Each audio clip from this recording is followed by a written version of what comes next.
د امریکا د بهرنیو چارو وزارت پخوانی ډیپلوماټ زلمی خلیلزاد وایي چې امریکا له طالب مشرانو سره د دوحې د تړون پر هغو برخو خبرې کوي چې عملي شوي نه دي او پکار ده چې عملي شي. د دغه امریکایي ډیپلوماټ د څرګندونو له مخې تر هغې چې د دوحې تړون د افغانستان د سرپرست حکومت لخوا بشپړ پلی شوی نه وي، امریکا به له افغانستان سره سیاسي تعامل او حضور پیل نه کړي. په افغانستان کې د امریکا پخوانی سفیر او د دوحې د سولې په خبرو کې د دغه هیواد د بهرنیو چارو وزارت استازی زلمی خلیلزاد وایي که د دوحې هوکړه د افغانستان د نویو واکمنانو لخوا پوره پلی شي، امریکا به په دغه هیواد کې خپل سیاسي حضور بیرته پیل کړي. د خلیلزاد د څرګندونو له مخې د اسلامي امارت لخوا د نړیوالو د وړاندیزونو منل کولی شي د نړۍ دریځ بدل کړي، خو نوموړی ټینګار کوي چې اوس هم خوشبیني نشته، بلکې د ټولو مسایلو په اړه د امارت د مشرانو ترمنځ پراخ بحثونه روان دي. په ورته وخت کې د کورنیو چارو وزارت سرپرست له نړۍ غواړي چې اسلامي امارت په رسمیت وپیژني. سراج الدین حقانی وایي اسلامي امارت چمتو دی چې له نړۍ سره خپلې اقتصادي او سیاسي اړیکې پیل کړي. ښاغلی حقانی نړۍ ته ډاډ ورکوي چې د افغانستان خاوره به د هیڅ هیواد پر ضد ونه کارول شي. سلام، وخت مو بخیر. زه ذبیح الله سادات یم او تاسو له ټولو نیوز نه د تودې خبرې خپرونې لیدونکي یاست. زموږ بحث همدې موضوع ته ځانګړی شوی. زموږ سره په دې بحث کې میلمانه دي د سیاسي چارو شنونکی مولوي محمد فاروق انصاري پشهیي، د نړیوالو چارو شنونکی نوررحمان ثاقب، پخوانی ډیپلوماټ عزیز معرج او د حقوقي چارو شنونکی انور قاضي. تاسو ته ښه راغلاست، خوند ته بخیر راغلی. اول راځم مولوي صاحب تاسو ته. د امریکا د بهرنیو چارو وزارت پخوانی ډیپلوماټ ښاغلی خلیلزاد وایي چې ناکام او منزوي افغانستان د امریکا په ګټه نه دی، او دوی وایي چې تر هغه پورې چې اسلامي امارت د دوحې د تړون د عملي کېدو ته راونه ګرځي او همغه موارد عملي نه کړي، ممکنه نه ده چې د افغانستان سره د سیاسي او اقتصادي تعامل دوی مخته ویسي. که راشو اساسي ستونزه او مشکل په څه کې ده؟ د دوحې تړون په رښتینې توګه چا نقض کړی؟ بسم الله الرحمن الرحیم. جناب علیزی صاحب تاسو ته او زما قدرمن ورونو ته ستاسو د لارې ټولو هیوادوالو ته نیکې هیلې او سلامونه. یقینا ډېر په تعصب سره ووایو چې په ټول د تاریخ کې د افغانستان وضعیت همیشه جنجالي پاتې دی. دنیا کې یو هیواد هم داسې موږ نشو لیدلی چې هغې باندې جر و بحث وي او د هغې حکومت یو پایدار حکومت نشي جوړېدلی، بلکې د حکومتولۍ دپاره داخلي شرایطو ته، داخلي سیستم جوړولو ته هر څوک ژمن دي او داخلي حکومتونه د هر چا خپل جوړ دي. نو افغانان یقینا چې یو غمیزې سره وړاندې دي چې هېڅ د خلاصې لاره نشته دی ورته. د دوحې تړون یقینا چې د افغانانو دپاره د نجات یو لاره که موږ ووایو شته دی. د دوحې تړون هله منځته راځي چې کله امریکا د جنگ په میدان کې ماتې سره مخ کیږي. امریکا باوجود د دې نه چې هغه وسایل یې وکارول چې نړۍ وویرو، افغانان یې ټول شهیدان کړل، وطن یې لوټ یې کړ، آبادۍ ورانې کړلې، خو آخري تعامل یې دا و چې سره د دې نه چې هر څه یې وکارول، دنیا پیسې یې دلته وکارولې، دنیا رسنۍ یې دلته وکارولې، جنګي حضور یې هغه انداز باندې و چې نړۍ ورته حیران دی. نوې ټکنالوژي چې څومره د امریکې وسایل وو هغې افغانستان کې تجربه کړلې، خو څه یې لاسته رانه وړل. امریکایان مجبور شول چې د ناستې لاره غور کړي. دا د دنیا تعامل دی. د یو ورکوټي کلي نه نیولې تر دنیا ملکونو سطحه چې وګورئ نو دشمنۍ یا وینه په وینه نه انځل کېږي. خلک متل کوي. چون افغانستان د دنیا د نړۍ په سطحه دنیا سره یو تعامل لري، یو هیواد دی، د افغانانو مجبوریت دی چې خلکو سره خپل جغرافیایي حیثیت وساتي، نړیوال تعامل سره خپل حیثیت وساتي. همدغسې د دنیا ضرورت دی. څنګه چې امریکا اوس وایي چې افغانستان موږ منځوي نشو پرېښوستی، نو دغه خبره طالبانو کله چې 9/11 پېښه راته هغه وخت کې امیر المؤمنین مولا محمد عمر مجاهد رحمه الله ورته ویل چې که تاسو څه خبرې لرئ د اسامه په باره کې یا د 9/11 د پیښې په باره کې راځئ موږ د نړیواله په سطحه اسلامي نړۍ کې یا د دنیا په کچه موږ تاسو سره تعامل جوړو کینو، خو لیکن امریکایانو هیڅ منطق ته یې ونه کته، امریکایانو تعامل ته یې ونه کته، زور نه یې کار واخیسته. خو زور نتیجه دا وه چې آخر امریکا بیا ناستې ته ځان برابر کړ.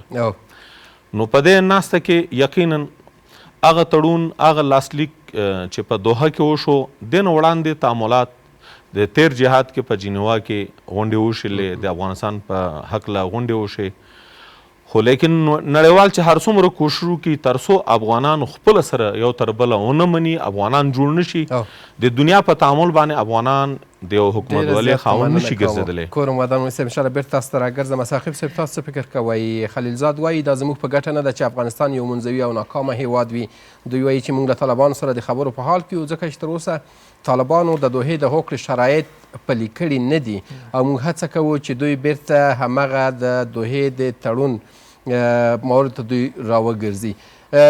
دا د مسؤلیت څخه د تېښتې په معنا دی؟ امریکا غواړي خپلې اوږې خالي کړي او که نه واقعیت هم دغه څه دی؟ بسم الله الرحمن الرحیم. سعادت صاحب تاسو ته او مولوي صاحب ته او میلمنو ته خپل نیک هیله او احترامات وایم. وعلیکم السلام. اصل کې خو امریکا غواړي چې د افغانستان او منځني ختیځ نه په استفادې سره د خلیج هیوادونو ترمنځ او د سیمې د هیوادونو ترمنځ یو ناسالم رقابت وپالي، کوم چې د دوی مین هدف دی او د پخوا نه یې ورته کار شروع کړی دی. خو دا چې بیا پالیسي بدلیږي، دا رقابت کله په یو پالیسۍ باندې لمانځي، کله په بل پالیسۍ باندې لمانځي. نن یې چې کومه پالیسي غوره کړې ده هغه د افغانستان اوسنی بحران دی چې دوی په دې سره غواړي د خلیج د هیوادونو ترمنځ دغه ناسالمې اړیکې، کوم چې ډېره ګټه یې امریکا ته رسیږي او لږ ګټه یې مخصوصو خلیج هیوادونو ته رسیږي، نه ټولو ته، او ډېر تاوان یې د سیمې هیوادونو ته رسیږي. دا په دې سره ولمانځي د افغانستان په موضوع. زه فکر کوم چې د خلیلزاد دا خبره که داسې کړې وای چې یو بېثباته او یو منځوي افغانستان او د دې کشالۍ اوږدېدل دا موږ ته اوس په ګټه دي، دا به دا رقم صحیح وه. یعنې په لوی لاس دوی غواړي افغانستان منزوي کړي او 20 کاله وړاندې 20 کاله مخکې امریکا د افغانستان سره نه امنیتي تړون لرل، نه یې ورسره اقتصادي توافقات لرل، نه یې ورسره سیاسي دومره توافقات لرل، نه یې ورسره نظامي کوم توافقات لرل، نه یې دغسې د بیا رغونې پروژې په افغانستان کې لرل لکه اوس چې موږ مثالونه ګورو یا هغه آثار ګورو. په هغې وخت کې تا د افغانستان د خلکو سره دا توافق کړلی شوی، دا حق د ځان ته ورکړی و چې ته یې په دیموکراسۍ هم خبرې وکړې، د حکومت په ساختار یې هم خبرې وکړې، موقت حکومت هم ورته جوړ کړې، انتخابات هم پکې رایج کړې، خلکو ته د نوې مفکوره هم ورکړي. اما 20 کاله وروسته چې تا دلته زموږ سره امنیتي تړون هم درلودلو، اقتصادي توافقات دې هم لرل، نظامي دې هم لرل، یعنې موږ او تاسو په یو دوستانه فضا کې مخکې روان وو. 20 کاله وروسته ته دا حق نه لرې په قطر کې دا خبره کوې چې داخلي موضوعات د افغانانو خپل دي، په خپلو کې سره دې یو حکومت جوړ کړي. دې کې موږ غرض نه لرو. دا د امریکا حق خبره ده. کله چې د طالبانو سره د دوی د سولې توافقنامه امضا کېږي، بیا امریکایان په ډېره سپین سترګۍ سره دا خبره کوي چې موږ د افغانستان د حکومت په داخلي موضوعاتو کې کار، څه رقم چې دوی خپل داخلي سیستم جوړوي موږ پکې غرض نه لرو. په داسې حال کې 20 کاله مخکې دا کار تا کوو، دا خپل مسؤلیت ګڼو، دا خپل مسؤلیت، او بیا باوجود د دومره توافقاتو ته په دې کې غرض نه لري. یو سوال دا دی. بل دا چې په هغې مسایلو کې چې هغه تا ته خنډ و، ستا توافق ته خنډ و، لکه د افغانستان د بندیانو موضوع، هم د افغانستان د حکومت او د طالبانو موضوع، هغه بندیان چې ستا سره په ګوانتانامو کې وو، په کیوبا کې، هغه خو تا د توافقنامې څخه څه چې دا څو ورځې مخکې دا یو بندي ورته وسپاره، هغه موضوع چې هغه ستا توافق ته خنډ و، هغه د خپله موضوع بلله. یعنې خپل امریکا هم دغه تړون ته ډېره نه ده ژمنه پاتې شوې که اما هغه څه چې د افغانستان د حکومت موضوع وه، د افغانستان د حکومت موضوع وه، هغه تا خپله موضوع بلله. کله چې د حرج مرج جوړېدلو ځای پکې راځي، بیا ستا موضوع نه د افغانان د داخلي، بیا نن ته دا خبره ولې کوې چې په افغانستان کې یو ټول شموله حکومت، نو چې ستا موضوع نه ده خو افغانان په خپلو کې سره پرېږده که نه، یا ستا موضوع ده وبوله پرون د خپله موضوع نه بلله د هغې نه مخکې د خپله موضوع بلله او نن یې بیا خپله موضوع بولي. ډېره زیاته مننه ثقیب صاحب، کور مو ودان سلامت اوسئ. معارج صاحب، تاسو اساسي ستونزه مشکل په څه کې بولئ؟ امریکا وایي چې منزوي افغانستان د امریکا په ګټه نه دی، اما دلته ذهنیت دغه دی چې افغانستان انزوا ته نن چا بوولی؟ همدغه امریکا ده وایي چې افغانستان یې انزوا سره مخامخ کړی، د نړۍ سره تعامل هم نه لري، او اسلامي امارت وایي چې ځینې هیوادونو چې قصد درلودو چې شته سرپرست حکومت په رسمیت وپېژندل شي، اما امریکا یې مخنیوی کړی. مننه ځم تاسو ته، تاسو تخنیکي همکارانو ته، قدرمنو مېلمنو، تولیدونکو اوریدونکو ته زه د کور سلامونه احترامات وړاندې کوم. زه به د خپله خبره لنډه په دوه څانګو کې وکړم. یو وخت اول کې دغه مولوي صاحب د اول څه خبرې وکړلې، د یو ډېره ښه پخه خبره وکړله. په د افغانستان هره مسله جنجالي کېږي، ډېره په ځای خبرې وکړله، اما دغه یې ونه ویل چې ملامت څوک دي، پړ څوک دي. رابسو د تړونو ته په د افغانستان په تاریخ کې چې افغانستان په دغه مخکې له د اتکیان له غورځنګ نه به یې پرېږدو چې تقریبا ځي 1909 کالو ته، دغه 1940 کال راته چې افغانستان جوړ شوی. دا هر تړون، دا هر معمولا مشروعیت ملي نه لري، یا یو شا په خپل زور او په خپل حاکمیت او په خپل طبیعت باندې کړی ده، یا یو ټیم یا یو ډلې یا یو ګروپ له ملت سره مشوره په تاریخ کې نه رسوي. که ما چې 1809 کال الفستون شاه شجاع ته ورسوي، دوی دواړو منځ کې معامله وشوه. 1840 کال کې د رنجیت سنګ او د شاه شجاع، یا په 1840 کې د دلیپ سنګ او د شاه شجاع خپل منځي مسله وه. هېڅ له ملت څخه چې ما پاچا کړو باید ټول کار خلاص ده، او دا ملت ورته سره مخ کارېدل، ځکه همدغسې ناکام سو، مخې تر اوسه پورې تور سو. بیا وروسته چې له بخارا نه دوست محمد خان راغی په 1844 کال، هغه هم تړون داسې که ځکه خپل زوی د زوی یو مکناټن ویشتلی و، وزیر اکبر خان، یو معامله یې سره وکړله، خو خیر بار صورت زوی خو بیا معطل پاتې سو.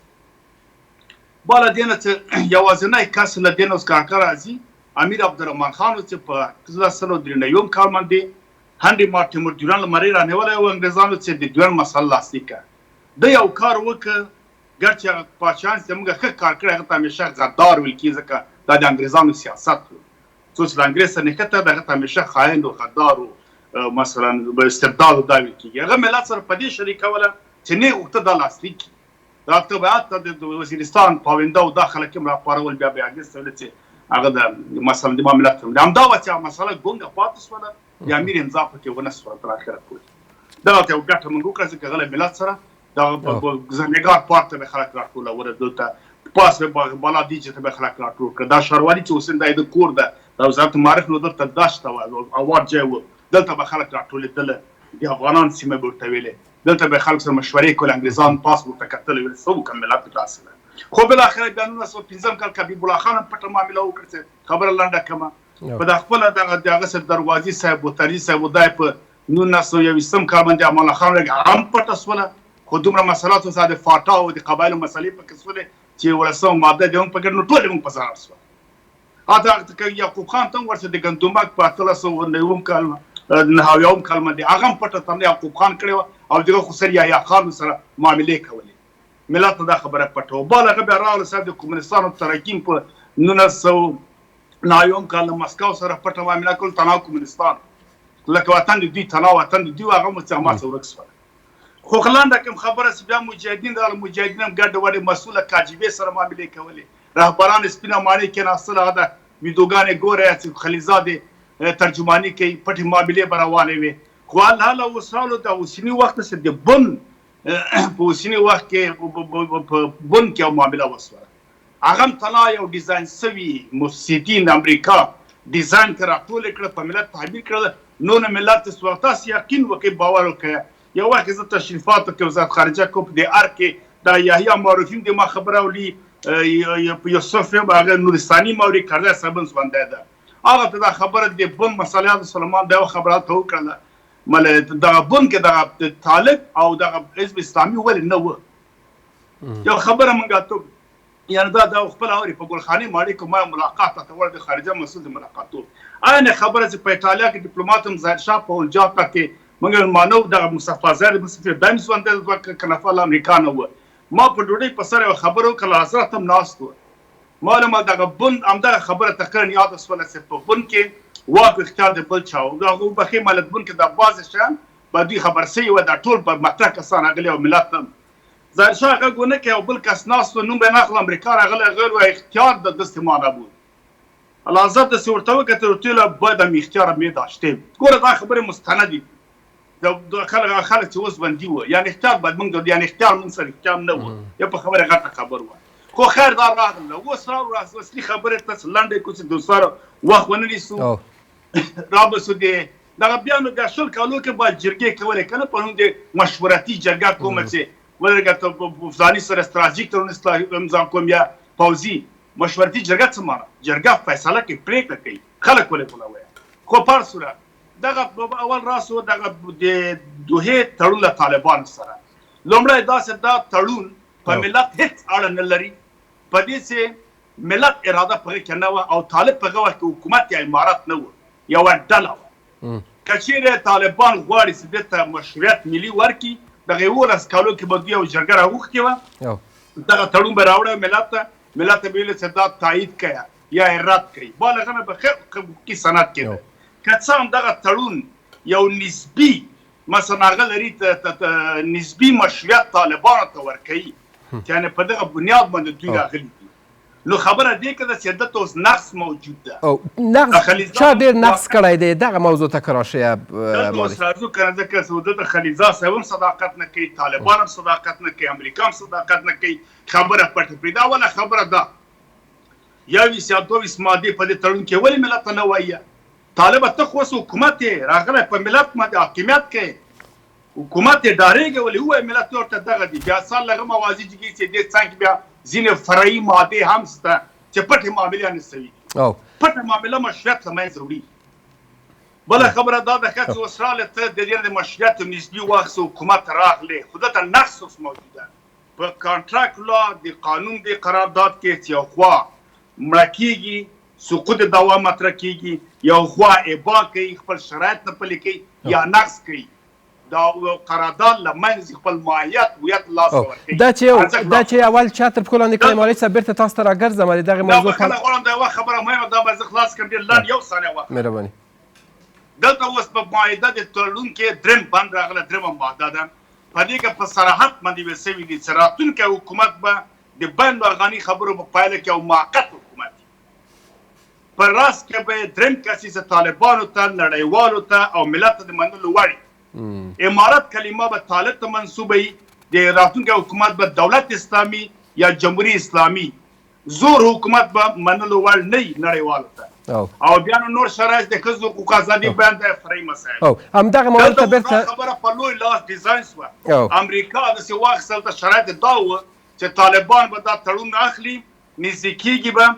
اشرف غني به فرمان ورکوي درېم کس به چې هغه وخت احمدشاه دراني او دا کسان معرفي کړي وه دا به راځي د فرمان په ترڅ کې به حکومت تسلیمېږي راځي حکومت جوړېږي امریکا یوه چالاکي وکړه طالبانو لاس و پښې پرې وتړي فورا دروازې ورته خلاصې کړې خپلو ګوډاګیانو ته امر وکړه چې وځئ بچیان له وطن نه ورته پرېږده دغسې یو معامله یې جوړ کړه ډېره زیاته مننه کوم مالک صاحب او کور دې ودان خیر سه بیرته راګرځم تاسو ته قاضي صاحب تاسو اساسي مشکل او ستونزه په څه کې بولئ دواړه خواوې یو پر بل باندې دغه نیوکه کوي چې دغې تړون ته اسلامي امارت وایي چې امریکا ژمنه نه ده ورته پاتې په هغه ټاکلې موده کې چې دوی باید زندانیان خوشي کړي وای خوشي نه کړل د امریکا خبره په هغې وخت کې شته دلته کوم حکومت چې و هغې نه منله او څه ناڅه وخت کشي وشوله اما په ورته وخت کې امریکا بیا وایي چې نه دغه تړون ته اسلامي امارت ژمن نه دی پاتې او یوازینی د حل لار دغه ده چې بیرته دغه تړون ته راوګرځو ساده صاحب تاسو ته ستاسو مېلمنو ته همداسې د طلوع نیوز لیدونکو او اوریدونکو ته زما سلامونه او نیک هیلې ټوله د مخکې دا حقیقت ده ناکام افغانستان ویجاړ افغانستان د هیڅ هېواد او د هیڅ نظام په ګټه نه ده او په هر حالت کې باید مثبت اقدامونه ونیول شي تر څو دغه ستونزې چې زموږ هېوادوال نن مواجه دي د دې حل لارې پیدا شي فعلي حالاتو کې نه اسلامي امارت موږ ته مهم ده نه امریکا او نه نور هېواد مهم مسله زموږ د 8 میلیونو هېوادوالو ژوند او آینده ده چې باید مثبت قدمونه واخیستل شي او د هغه ستونزې چې دوی نن مواجه دي د هغې دپاره کوم حل لاره باید پیدا شي د دوها تړون په باره کې مارف صاحب لکه چې اشاره وکړه دا تړون نه زموږ هیواد او نه زموږ هیوادوالو پورې اړه لري دې کې نه زموږ د هیواد او د هیوادوالو د منافع ته هیڅ توجه پاملرنه نه دی شوی او په هغه وخت کې چې دا تړون لاسلیک شو امارت اسلامي یا طالبان نه کوم سیاسي ګوندو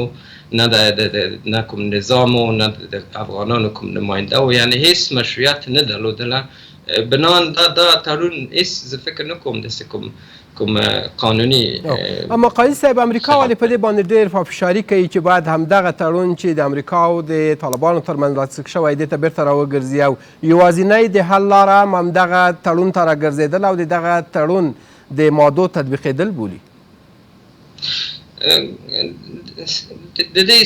د فعلي ستونزو نه د حادثاتو دا واقعیت به د تېر شوی 20 کاله چې زموږ په هېواد کې وشو او دا فعلي ستونزې فعلي مشکلات چې موږ شاهدان یاستو اوس هم یعنی موږ دا توقع وکړو چې امریکا به زموږ هېواد سره به کومک کوي او زموږ دا ستونزې بحل کوي او هغوی مثبت اهداف لري بالکل زه فکر نه کوم چې داسې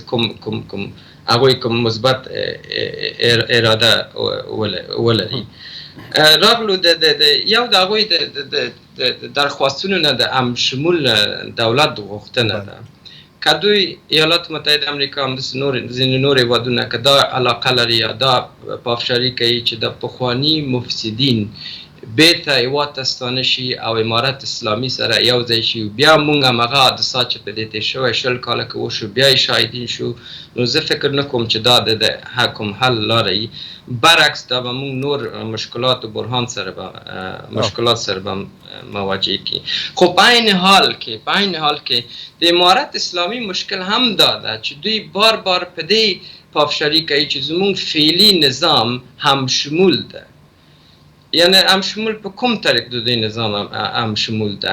تاسو یو سرپرست وښایئ چې د دوی د ګوند نه نی د دوی ټول سرپرستان ټول د نظام مسؤلیت د دوی ګوندي اشخاص نه ده آیا دوی کوشش وکړه چې ځینې وزارتونه ګورئ زه تاسو ته یو مثال ورکوم فعلي حالاتو کې زموږ هېواد اقتصادي ستونزو سره مواجه ده او په عین حال کې طالبان په دې کوشش دي چې دوی په رسمیت وپېژندل شي بشردوستانه کمکونه هم پکې پویداد سره مواجه ده او ټول بشردوستانه کمکونه چې کېږي امارت اسلامي ته نه کېږي نور بیطرف انجوګان او ملل متحد د دې خوا نه یعنې د دې کمکونو ډېر کم فیصدي به زموږ هېوادوالو ته به رسېږي خو اوس امارت اسلامي ته لازم دا ده چې د داخل کې باید داسې مثبت قدمونه واخلي چې سلامت سي قیس صاحب دا چې اسلامي امارت په داخل کې څه ډول کولی شي داخل کې مثبت قدمونه واخلي چې هم د نړیوالو سره تعامل ولرو هم په داخل دننه دغه شته ستونزو ته د پای ټکی کېښودل شي بیرته تاسو ته راګرځم مولوي صاحب ځینې موضوعاتو ته اشاره وشوله یو خو معارش صاحب ویلي چې هغه کوم تړون چې د امریکا او د اسلامي امارت ترمنځ لاسلیک شوی دی د هغې ځینې ضمایم درلودل چې هغه ضمایم یې پټ ساتل شوي دي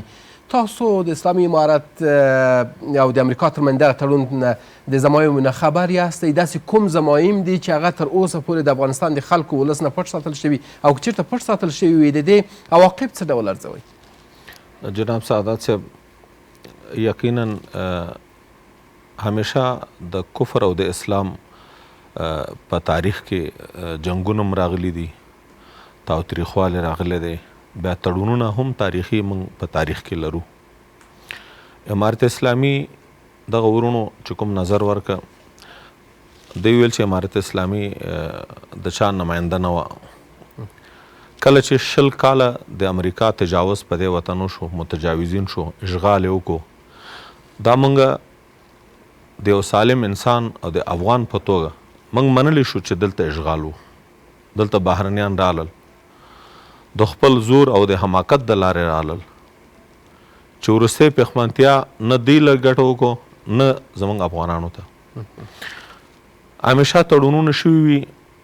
په تړون کې یا په مادو کې ځینې وخت سره تعلق لري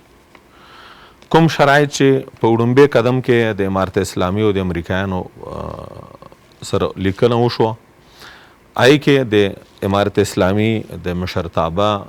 یا د امارت اسلامي مشرانو د تور لیست څخه د نومونو لرې کولو هغه موږ تاسې تر اوسه پورې ګورو چې امریکا په دې کار کې پاتې راغی. په داسې حال کې چې ډیری مشران هم د اوس په ډېرو مهمو پوسټونو باندې هم کار کوي، اما په تور لیست د امریکا کې شته. آفرین، دا وړومبی قدم امریکایانو په دې کار کې تر اوسه پورې یو مثبت لاره باندې تګ ونه کړ. امریکایانو خپل هغه لیکونو باندې چې د دو جاناو مابین کې چې 20 کاله یو جهانی جنگ وشو، د طالب دلته ودرېدل، موږ طالب یوازې نه بولو. طالب هیڅ کله دا نه دی ویلي چې ما سره ما اولس په داخل او خارج کې دا چې زما ډېرې ورونه په خارج کې دي، ته په خدای یقین وکړه په دې 20 کلن جهاد کې موږ سره د خلکو چندې کړي دي او موږ سره بیرته زر راګرځم انصاري صاحب، قدرمن لیدونکو لنډه دمه لرو.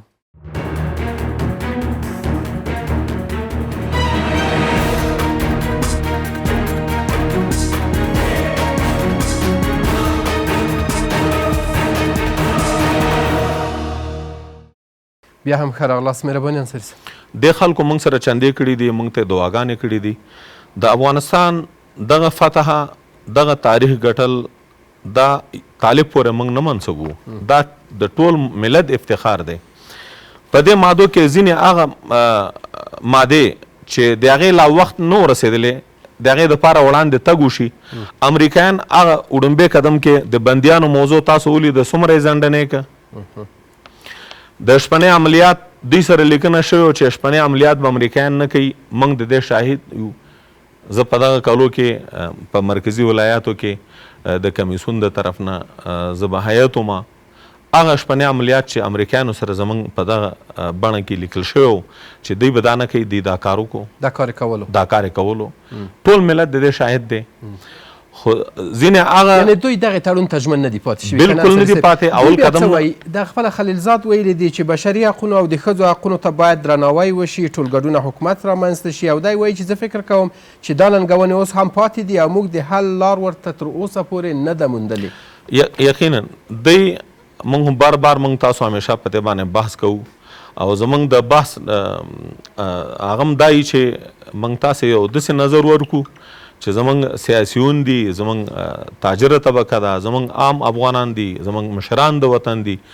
دوی سره کینی د یو حل لاره باندې مشورې سره شریکي تر څو دا وطن د تاریخي بدبختیو نه افغانان وکولی شي چې وی باسي. په دې کې ډېر حد پورې جناب سعادت صاحب کار روان دی. امارت اسلامي اوس چې په کومو شرایطو کې د یو حکومتدارۍ چوکاټ ږدي او وړاندې تګ کوي، دلته اوس هم دوی امریکایانو سره یو قسم یو سوړ جنگ په حالت کې دي. زموږ دغه پیسې چې د ملت حق دی نو دی ورباندې قابض دی، افغانانو په لاس نه ورکوي. افغانان د دې حقدار دي چې د یو سالم حکومت په شکل باندې کوم شرایط چې د حکومتدارۍ یو مملکت یو هیواد لري هغه زموږ ستاسو په وړاندې د طالبانو په قیادت کې دلته یو نظام موجود دی. دې نه وړاندې چې د دنیا امریکایان په راس کې و، د ناټو 45 ملکونه په دې هیواد کې ول، نو تاسو په خدای یقین کوئ چې رای عبدالله که پورې دوی خپله نه شو تللی، امنیت نه و، مکاتب تړل شوي وو، د مالدار خلکو بچي هغې مکتبو ته لیسو ته تعلیم دپاره نه شو وتلی. امارت اسلامي ورځ تر بله په دې کوشش کوي چې زموږ هغه اقشار، زموږ هغه هیوادوال چې په داخل د افغانستان کې دي یا په خارج کې دي، دا موږ پیدا کو لکه چې د هماشمول خبره چې دی کوي. طالبان دې خبرې ژمن دي چې دا خلک وغواړي او خپل ځان سره حکومت کې برخه ورکړي. مثال په طور طالبانو یو کار شروع کړی دی چې اوس کوم سیاسیون یا د تیر نظام کې پاتې خلک ورځ تر بله دا خلک راولي، په دې باندې ټول ملت منفي تاثرات کوي، منفي بې ځایه تبلیغ کوي چې طالبان وګوره هغه غلی راوستل، دا یې وکړو، هغې وکړو. ولکه د غلی م راوستل، راځه ته موږ هو راوستل در دې ځای پورې، نن ته د اصلاح فکر ورسره توخ وچلوه. نو دا زموږ ټولو وجیبه ده. موږ د دې هېواد د بدبختۍ نو ایستلو دپاره جناب سعادت صاحب دا د هر چا کار نه دی، دا زموږ د علمي خلکو کار دی، زموږ د فهمیده خلکو کار دی. او هغه خلک چې نن په حکومت کې برلاسي دي یا په حکومت کې نه دي ټول د دې خاورې بچي دي، ټول د دې حقدار دي چې دا ملت د کړاو نه وباسي. کور ودان سلامت اوسئ. ثاقب صاحب، اوس تاسو مشکل او ستونزه په څه کې پیدا که؟ امریکا وایي چې شته سرپرست حکومت د دوحې تړون نقض کړی دی او اسلامي امارت مسؤلین هم همیشه اشاره کوي چې تر ډیره بریده پورې د دوحې تړون ته امریکا ژمنه نه ده پاتې شوې. د تورلس موضوع ته اشاره کوي چې تر اوسه پورې اسلامي امارت مشران په تورلس کې شتون لري. د دې ترڅنګ نورې هغه ژمنې وعدې چې امریکا ترسره کړې وي په هغې کې هم ځنډ رامنځته شو او د دې ترڅنګ وایي چې سرپرست حکومت هم ژمنه کړې وه چې ټولګډون حکومت به رامنځته کوي، بشري حقونو ته به ژمن پاتې کیږي. دې ته ورته ځینې نور موارد دوی وایي چې تر اوسه پورې دې پر ځای چې نه دي ژمن پاتې شوي، د نجونو پر مخ یې مکاتبو دروازې هم تړلې دي. سعادت صاحب، هغه اصلي ستونزې نه مخکې به زه تاته یوه خبره تور لیست وکړم. تور لیست اوس هم ستونزه نه جوړه کړې. امریکا دا خبره نه کوي چې حقاني صاحب په تور لیست کې دی، د خود داخلي وزیر دی نه وي، نه یې پې کوم برید کړی او نه یې دا خبره کړې ده. هېڅ یې هم دغې پاکلنتي ویلي. داسې وایي چې دا دې هم وي خو همه شمول یې داسې وایي که نه چې تاسو هم وایي همه شمول یې کوي. دې کومه ستونزه مشکل نه دی جوړ کړی. امریکا له کلونو نه په دې باندې کار کولو دوی شوروي اتحاد د دوی رقیب په ویتنام کې دوی ته ماتې ورکړې وه، د دوی په واسطه باندې په افغانستان کې ټوټه ټوټه شولو. د همدغې هدف دپاره نن دا کار کوي. نن چې وایي چې د دوحې تړون ته طالبان باید ژمن پاتې شي، دا خبره عمران خان ډېره واضح وکوله. وایي موږ د چا ویاندویان نه یو چې موږ د چا فرمایشات ومنو. هغې دا خبره وکوله، اما اسلامي امارت تر اوسه پورې دا خبره نه کوي. په 2018 کال کې طالبانو چې چا سره اړیکې جوړې کړلې، امریکا ته د زغملو نه وه. د همدې په اساس ورسره مخامخ خبرو ته کېناستل او امریکا خپل پلان لرلو چې موږ په اوکراین کې د مسکو سره په نظامی برخورد کې مواجه کېږو غیر مستقیم. دا زموږ په ګټه ده چې د افغانستان څخه خپل نظامی حضور لرې کړو.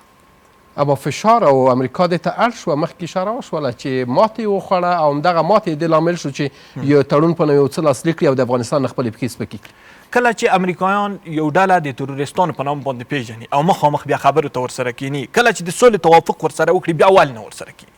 بیا ولې یو بل نماینده ورته ټاکي. کله چې امریکا طالبان د تروریست په نام باندې پیژندل،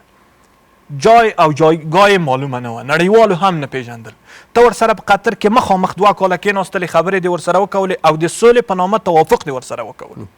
په کار خدا ده کله چې 2 دښمن وي نو د دوی لیدل که په ورځ کې یو ریشونی وي، کله چې د سولې توافق وکړو باید 2 ورې وشي. نو کله چې تا سولې توافق د طالبانو سره کېږي،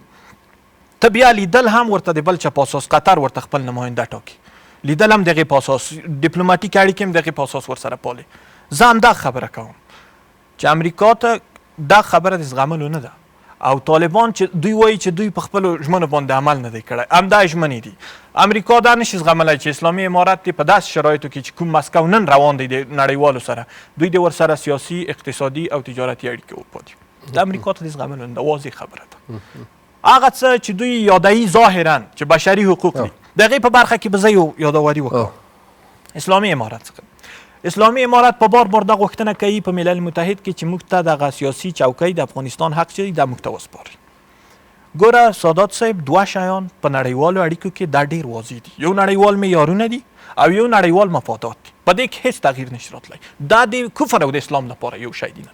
نړیوال معیارونه د مسلمانانو او د کفارو لپاره نن یو شی دي او نړیوال مفادات د کفر او د اسلام لپاره نن یو شی دي. ته چې دا چوکۍ غواړې اول ته ځې، آیا په دې نیت باندې ځې چې د نړیوال معیارونه تغییر کړي؟ او که په دې نیت باندې ځې، په ملل متحد کې خو بشر حقوق هم شته، د ماشوم حقوق هم شته، دا معیارونه دي نړیوال. که غواړي چې دا تغییر کړي، دا باید یو کنوانسیون تغییر کړي. دا یو هیواد نشي تغییرولی، بیا داسې یو نظام یې نشي تغییرولی، داسې یو نظام یې بیخي نشي تغییرولی چې هغه په رسمیت نه پېژندل کېږي. نو که ته د تغییرولو لپاره ورځې، خو دا خو ناشونې ده، او که ته یې دې لپاره ورځې چې هلته خپله ډیپلوماټیک اړیکې مخکې یوسې، نو بیا معنا ده چې هغه شی منې، نو چې منې په افغانستان کې تطبیق کړه. دا هغه څه دي چې امریکا بانه نیولې ده او دغه بانې زمینه زه فکر کوم چې د افغانستان اوسني نظام په لاس ورکوي. ډېره زیاته مننه ثاقب صاحب. کور دې ودان خیر سي. مارج صاحب، اوس که راشو مستقیم دغه د دوحې د تړون پر مادو باندې بحث وکړو. تاسو مخکې اشاره درلودله چې ځینې ضمایم یې پټ ساتل شوي دي. په هغې پټو ضمایمو پسې به هېڅ نه ګرځو. هغه کومې مادې چې په ښکاره په دغه تړون کې ځای پر ځای شوي دي، د هغې ورځ نه چې تاسو دغه پروسه تاسو څارئ او له نږدې وینئ، واقعا دغه تړون ته څوک ژمن نه دي پاتې شوي او څوک د خپل بام واورې په ګاونډي همسایه باندې ورچوي؟ ګورئ راځي چې د سیداست موضوع ته راسو که موږ چیرې دا درسته ده چې طالبان چې راغلي دي امنیت بشپړ راغلی ده، عدالت پلی سوی ده، شر و فساد و زورګویي وهل ټکول مثلا توپکسالاري و دا مسایل ورک سوي دي، غاصبین ورک سوله. صحیح ده چې وخت دوست ویله چې بعضې غله و دا کسانه چې اصلاح هغه لار نه ده، اصلاح لاره داسې عدالت ته به کش کوي، هر یو غل به کش کوي اول عدالت ته چې خپلې پیسې خپل اغلا خپل قتل جواب ورکړي، بال هغه بیا ورته وایي چې زه افغان په صفت عفه ده کار نه کوه، که عقد دی عفه د دې دی، حق الله هم نه لري حق العبد هم نه لري، حق الله د پروردګار کار ده چې هغې په خپل رام څوک به په خپل کار څه کوي، او حق العبد د بنده کار ده، بنده څوک مدعي ده هغه مجبوره ته محکمه ورته جوړ کړي، عدالت جوړ کړي. مګر اصلي خبره دا ده که لاړ سو بیخي هغه بهر لږ وځو او داسې واقعیت وایي خو ادرس پردی ادرس د افغانستان بهر دغه 4 کال را دې خواته د شرق و غرب معاملې دي، دوستان کله لرې اشاره ورته کوي د ویتنام د بلبل دا او دا د شوروي و د دې و دې دا غمیزې له بهر نه را روانې دي، موږ استعمالیږو، موږ قرباني ورکوو، معمولا هوښیار ملکونه له بحرانو را ګټه اخلي نه هوښیار قرباني ورکوي. ادرس بهر د 4 څوزي راځي دغه تړون هم ګورو بل هم ګورو پخواني تړون ګورو ټول د بهرنیانو په ګټه باندې څرخېږي تر اوسه پورې راځي. دغه د دوحې تړون هم چې موږ راسو دا د امریکا په ګټه ده. امریکا کله چې شل که دغه خپله تړون اصلي امریکا خپل ضرورت پسې وتله د خاورو نور نو دلته یو طاقت نه مصرف کاوه، نور مسایل لاړه بلې خواته دي، دا څنګه چې اوکراین او سویډن او ناروې او تایوان او دې مسایلو چې یو فرصت تر اوسه پورې ساته چې بېرته بیا دې خواته راګرځي. مطلب دا و چې دغه په ګټه په دې و چې شل کلن جهاد ورته هېڅ کړ ورته ویل دغه د اخر په زه په تړون باندې وتم نه په زور باندې وتلم، بیا بالاخره تړون دې په 19 فبروري 2000 لاسلیک کړ، تا ته ویل چې ورته توپک واخله خپل عسکر او خپل افغان دی وله چې نور یې بدنام کړل، خو تړون دې چې لاسلیک کړ په همغه ورځ به دې ویل چې امریکا سره مشکل هلڅه دولت سره که هم خبرې کوم یا به دې په بل ډول کړی. اوس راسو اصلي خبرې تړون ته دا خلیزات دا خبره کوي چې واضح واقعیت تاسو ملت وایم دغه اوس شرایط دې راغله چې درېیم بند مادې د تړون د دوحې پلاستیکوي د تړون د دوحې هم دلته موږ سره شته او زمان هم دلته موږ سره شته، دا دلته دنیا کې د څه نه ده چې دوی کار چې پټ کې دنیا ته دا ټول خپاره سوي خو دا متنه په انګریزي دي. درېیم بند مادې په تطبیقوي همغه ته پاتې و منتظر و، دوی چې دغه موقت حکومت و دایمي نه جوړاوه، اساسي قانون نه جوړاوه او د مشروعیت له ملت نه اخیسته،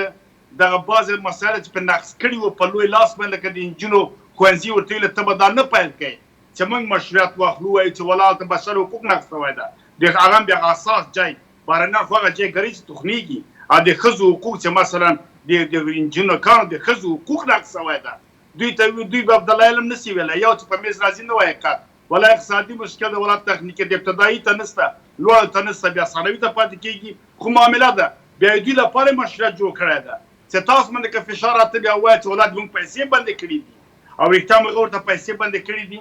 دغه منځ کې هم دا خبره پاتې ده او میډیا او خلک ټول مسؤل یعنې ستاسو په نظر باندې مارج صاحب چې زرګري جنګ دی هغه زرګري جنګ ورته وایي که څه؟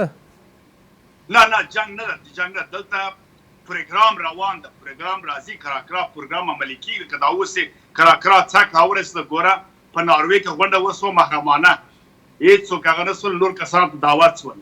احمدشاه درانی هم ته دعوت سوی و، بیا وروسته دلته متقي په دوحه کې راوغوښتل څه هغه سره د امریکا او د انګریز نمایندګانو وکتل، 11 هېوادو سره وکتل، ملا عبدالغني برادر هم بیا راوغوښتل سره راغی، بیا عبدالله تاج ته لاړه، زبي مجاهد هم راغی، بیا ملا یعقوب څه ځوان هغه هم راوغوښته، دلته بیا هم زمان په دې وخت کې بیا ته روسیه چین د پردې شاته ازبکستان کې غونډه جوړې په 15 جولای باندې هم زمان چې پته مذاکرې او خبرې په قطر کې شروع شوې، طالبان فورا جګ سول، د علماو شورا جوړه کړله، ټول علماو متنفذي راوتله، هغوی ته زور خپل طاقت وښوده چې علما هم چې اساسه مسله ده او دا نظام اسلامي کې ولا دا موږ سره ولاړ دي، که کوم امتیاز یا کوم شی حق باید موږ ته ډېر راکړي، دا ټول په دې دلالت کوي چې لوبه پردۍ ده، لوبه را روانه ده، دا بې څه نه دي، دغه تګ و راتګ و دا مثلا د امارات کسان راوستل او تورم ودان او سلامت اوسئ معالج صاحب انشاءالله بیرته راګرځم او د حل لارې بیا هم تاسو نه پوښتم قاضي صاحب هغه موضوعات ته چې معالج صاحب ورته اشاره وکړه صحیح ده لوبې به پردۍ وي اما ولې همیشه په دغه لوبو کې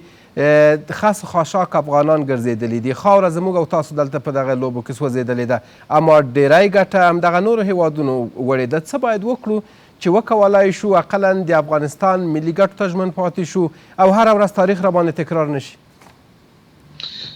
مننه ساده صاحب مولوي صاحب یو خبره وکړه چې دا فتح د ټولو هیوادوالو فتح ده دا یادونې وړ ده چې په دې شلو کلونو کې د ځینې رپورټونو لخوا 1,80,000 زموږ بېګناه اشخاص هیوادوال شهیدان شوي دي موږ په زرګونو د دې د امارت اسلامیه د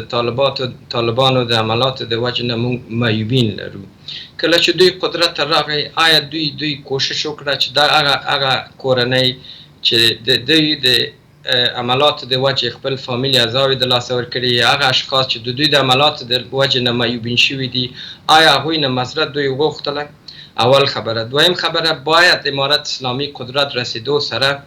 حداقل هغه اشخاص ته سمه ده موږ اقتصادي ستونزې لرو خو موږ مساحت یا کورنۍ مشکلات نه لرو حداقل باید هغوی ته یو کور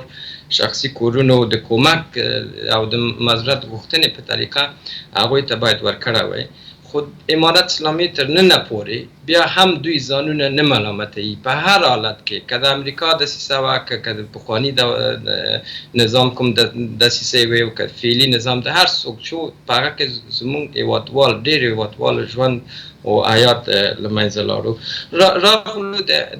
د حل لاره یو بل خبره زه غواړم د دوحې معاهدې په مقابل کې زه یو نقطه بل غواړم اشاره وکړم معالج صاحب اشاره وکړه کله چې په 29 فبروري 2020 کې دا تړون لاسلیک شول یو د هغه مهمه د دې معاهدې یو مهمه برخه دا وه چې موږ یا امارت اسلامي په خارجي اساکرو باندې به خپل عملات ودرو خو کله چې زموږ هیوادوال ډېر په زار او په چغې تقاضا وکړه امارت اسلامي نه چې تاسو وربند اعلان کړئ دوی تر هغه وخته پورې چې قدرت ته ورسېدو 15 اګست 2021 پورې دوی وربند اعلان نه کړه نور اوس زموږ هیوادوال امارت اسلامي نه دا پوښتنه کوي جهاد د چا په مقابل کې د خپل هیواد په مقابل کې د خپل هیوادوال په مقابل کې خپل هیوادوال وژنه خپل هیواد ورانول ویجاړول دا جهاد دویم خبره دا ده چې یو بل مسله زما فکر ته ما توجه کړی ده اوس امارت اسلامي اعضاوې کله شبکو ته راځي دوی نه پوښتنې کېږي چې تاسو فامیل لرئ اولاد لرئ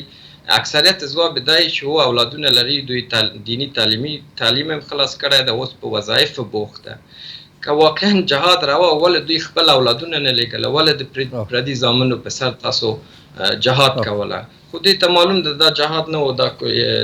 ګوندي منافع و مننه کوم قاضي صاحب او بیرته زه راګرځم تاسو ته یو بل ساده صاحب ډېر زیات وبخښئ د حل لاره بیرته راګرځم قاضي صاحب یوه دقیقه انشاءالله ټول مېلمنو ته وخت پاتې کېږي د حل لارې تاسو څخه پوښتمه مولوي صاحب اوس که راشو د دې ترڅنګ د حل لارې ته او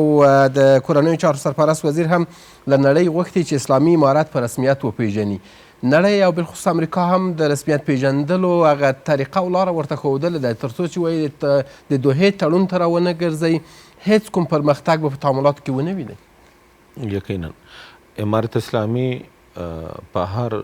مورد کې په هغه ژمنو باندې چې خپل ولس سره لري یا د نړۍ هیوادونو سره لري یا هغه چا سره لري چې دوی 20 کاله مخامخ په جهاد کې ورسره لګیا ول دوی خپلو تعاملاتو باندې